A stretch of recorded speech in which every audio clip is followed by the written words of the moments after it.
5 जुलाई, कक्षा एकादश, विषय सामान्य हिंदी। कबीरदास जी की साखी के अंतर्गत आपके में जो दोहे दिए गए हैं, उसमें प्रथम दोहा कुछ इस प्रकार से है, जैसा कि जीवन परिचय में भी आपने पढ़ा है। और कबीरदास जी की प्रसिद्धि भी ज्ञानाश्रय शाखा के जो प्रसिद्ध कबीर हैं उसके अंतर्गत है। तो कबीरदास जी ज्ञान मार्गी शाखा के कवि थे, जिसमें इन्होंने ज्ञान के आधार पर प्रभु की भक्ति की है और ज्ञान के आधार पर ही मुक्ति को माना है, मोक्ष को माना है। निराकार ब्रह्म के उपासक कबीरदास जी ने गुरु की महिमा का अपार वर्णन अपनी रचनाओं में किया है, जिसमें वो कहते हैं, पहला दोहा है, बलिहारी गुरु आपने देवहाड़ी के बार, जिन मानस ते देवता करत न लागी बार।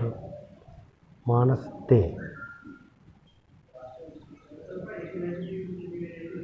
ठीक है। तो बलिहारी का अर्थ न्यौछावर, गुरु माने गुरु पर, आपने,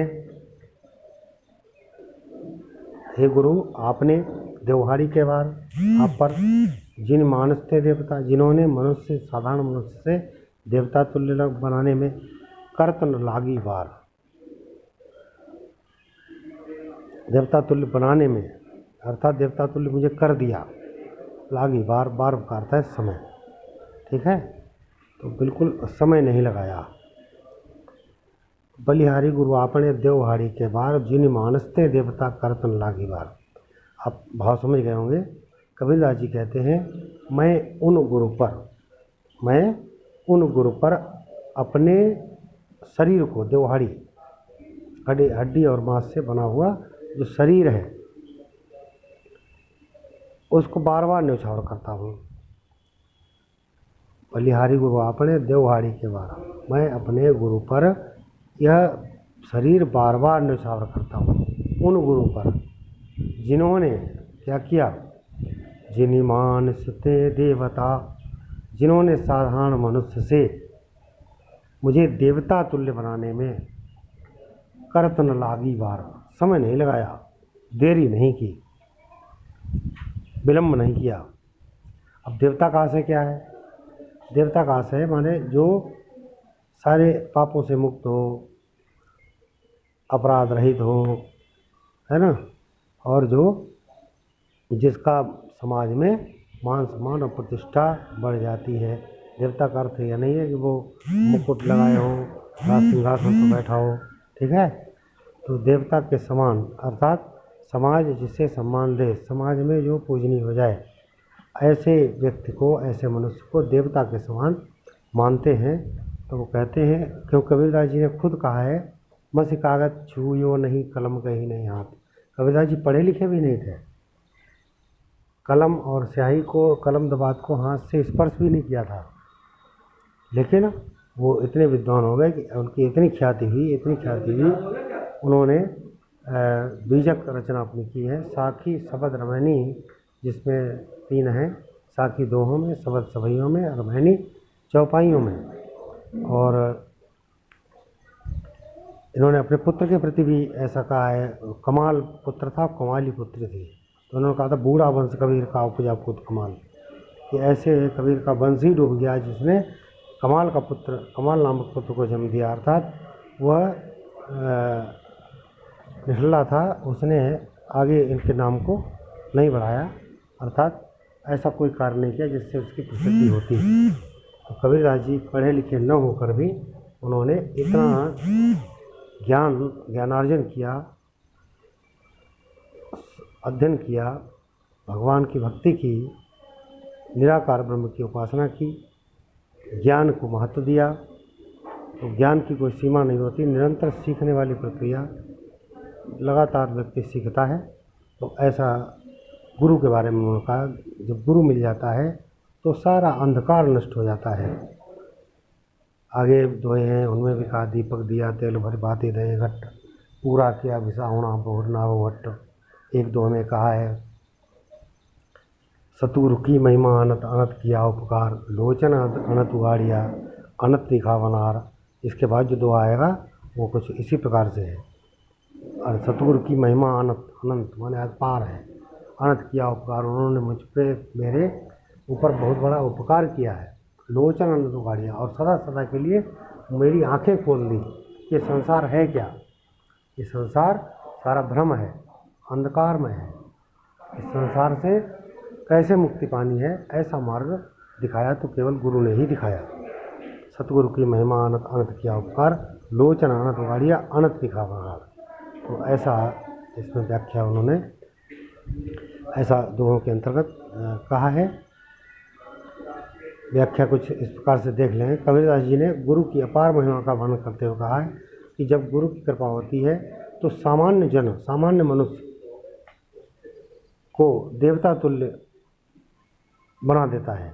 ईश्वर की जब प्रभु की गुरु की कृपा होती है तो साधारण मनुष्य भी देवता तुल्य बन जाता है। और ऐसा करने में उस गुरु को देरी नहीं लगती है, गुरु देरी नहीं लगाता है, विलम्ब नहीं करता है। ऐसे गुरु को मैं कितनी बार, देवहाड़ी कई बार माने कितनी बार, अर्थात बार बार न्यौछावर करता हूँ। भाव है कि ऐसे गुरु के चरणों में जितनी बार भी नमन करें कम होता है। बसता देवता से क्या आशय है, देवता से भाव है कि जो सामान्य जन, जिसके भी सभी विकार दूर हो जाते हैं, वही देवता होता है। गुरु भी अपने शिष्य के विकारों को दूर कर देता है और उसे शुद्ध करके देव रूप में ले जाता है। ऐसे गुरु को मैं नमन करता हूँ। ऐसे गुरु को बार बार नमन है, अर्थात कितनी बार नमन करूँ। कबीरदास जी कहते हैं जितनी बार भी उन्हें नमन करूँ तो कम ही है। तो गुरु की महिमा का वर्णन यहाँ पर किया है। आपके पाठ्यक्रम में जो दिया गया है, प्रस्तुत दोहे के पाठ और रचयिता का नाम लिखिए। 5 प्रश्न आते हैं 10 नंबर के, 10 अंक के 5 प्रश्न होते हैं, इसीलिए व्याख्या से ही आपको छांट कर लिखने होंगे। तो प्रस्तुत दोहे के पाठ और रचयिता का नाम। पाठ साखी, रचयिता कबीरदास। फिर दोहे में कबीरदास जी ने किसकी महिमा का वर्णन किया है, गुरु की महिमा का वर्णन किया है, गुरु की महिमा का वर्णन किया है। कबीरदास जी अपने गुरु पर बार बार क्या निछावर करना चाहते हैं, बार बार क्या निछावर करना चाहते हैं, अपने को, अपने शरीर को बार बार अर्पित करना चाहते हैं। बलिहारी का क्या अर्थ है, न्यौछावर, ठीक है। बलिहारी का अर्थ है न्यौछावर,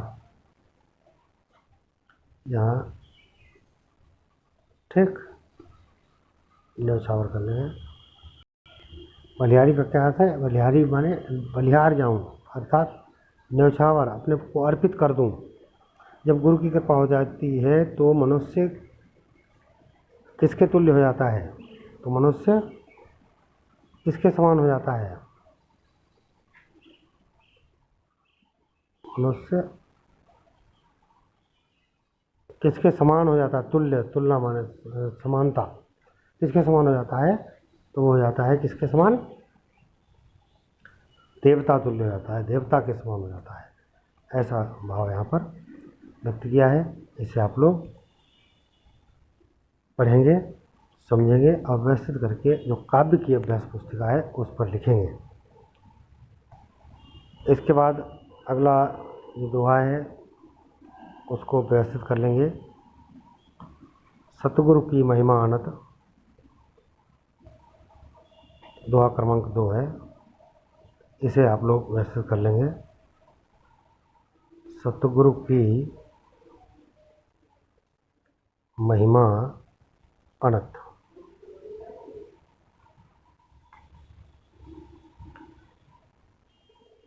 अनंत किया उपकार,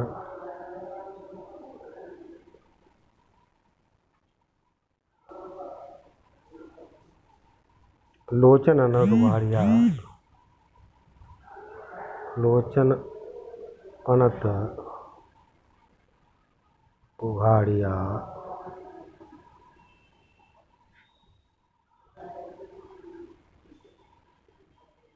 अनंत दिखावनहार।